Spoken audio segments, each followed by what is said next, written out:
Hello everyone, আশা করি সবাই কেমন আছেন। আমরা সবাই ভালো আছি। সো আজকে চলে আসলাম ভিডিও করার জন্য। দুপুরবেলা অনেক রোদ ছিল, তাই আজকে আমরা মাম পানিয়ার সাথে পুরি সিঙ্গারা নিয়ে আসছি দুপুরে খাবারের জন্য।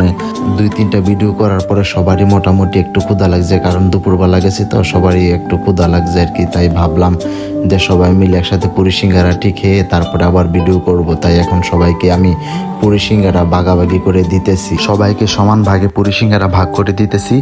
আর আমি সবার উদ্দেশ্যে একটি কথাই বলতে চাই যে আমরা দুপুরবেলা এত কষ্ট করে ভিডিও করার জন্য আসি বা ভিডিও করি, একটা ভিডিও এডিট করাও কিন্তু অনেক কষ্টের ব্যাপার। জাস্ট আপনাদের বিনোদন দেওয়ার জন্যই তো আমরা এত কষ্ট করতেছি, তারপর আপনারা আমাদের ভিডিওতে কোনো সাড়া দিচ্ছেন না। আর আমাদের এই ভিডিওটি যদি ভালো লাগে আপনারা অবশ্যই আমাদের লাইক কমেন্ট শেয়ার করে আমাদের পাশে থাকবেন।